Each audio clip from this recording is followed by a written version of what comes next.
Without the king, people still starved. Inequality continued. The country splintered, and the different factions spat at each other like a serpent with many heads. In the middle of it all, Ada, Al, and the rest of the Battalion of the Dead were the last port of call for anyone with a loved one in trouble, whatever side they were on, with prison breaks their speciality. Ada loved the thrill of the chase, the flare of pride when a plan came off, but sometimes she knew they pushed their luck too far. The hiss of escaping air gave her the creeping fear that this was going to be the last mistake she ever made. "What do we do?" shrieked Al, peering over the edge at the crenellations of the prison that were rapidly rising to meet them. Ada rammed a hairpin back in place to secure the tight black curls that framed her brown face. She threw another couple of ballast bags overboard, giving a calculating glance at the ground, trying to judge their rate of descent. Dread made her chest tight, but she was damned if she'd let Al see it. "I'm making us lighter," she explained. "It's a basic scientific principle. Hot air rises. We have lots of hot air above us, but only if we're lighter than the volume of air." "Are you mad? Air doesn't weigh anything." Al clutched at the ropes, face ashen. "I'm going to die because a mad woman thinks she can weigh air. Dead, disowned, and not even 18. Ada rolled her eyes. She yanked at the burner, sending a jet of flame soaring, praying the other members of the battalion were in place, ready to carry out their part of the plan. "Just throw the ballast overboard." The flame licked the drooping fabric, and it started to smoulder. Al watched it curiously. "Is that supposed to happen?" "No," she swallowed. "It really isn't." A rush of fire whooshed over the fabric, and the balloon began to disintegrate around them. Below, guards clustered on the prison roof, pointing and shouting. She wondered what they must look like to them. One pale face, one dark, hurtling down in a shower of flames like Lucifer falling from the heavens. Al grabbed her hand, naked panic in his eyes. The last of the balloon was swallowed up, and then they were free falling into the most notorious prison in Paris.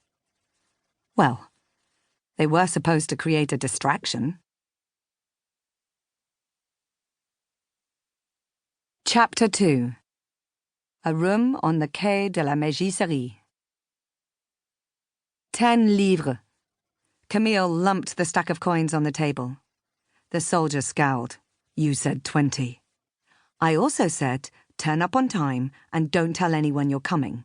But you failed on both those counts." "I didn't tell anyone." "You told someone 10 minutes after our deal. Or were you too drunk to remember telling Gil here that you could make good money selling your uniform to mad bitches in trousers?" Guillaume smiled pleasantly from where he blocked the exit of the garret they'd rented opposite the conciergerie. The soldier cursed. 10 livres. She pushed the coins across to him. He snatched them up, and Gil stepped aside to let him slope away. Gil put on the uniform and took Camille's pistol from her, tucking it into his belt. The uniform suited him, the blue and white tailored to his strong physique, the colours crisp against his dark skin, suited the soldier he had once been. He was the oldest of her battalion, but his months at the front in Germany made him seem far older, more authoritative. She was relying on it to get them into the prison. Her disguise for the job was easier to come by. Cheap canvas trousers, a worn-through shirt, and a tattered jacket. She paused in front of the spotted mirror, scrubbing her hair into a rat's nest and rumpling her clothes. Her pale face was already smudged with dirt, completing her look. Frowning, Gil crossed to the window. "Camille, you ought to see this." She joined him at the window. Above the prison, the last scrap of balloon disappeared from sight. Her stomach sank. "Did you tell Ada to do that?" asked Gil.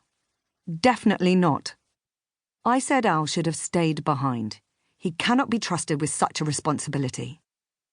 Camille fell back from the window, fingers twisting in the cuffs of her shirt. She'd told Ada and Al to cause a distraction with the balloon, not crash the thing. Ada would be fine. She was clever, resourceful. Ada had to be fine.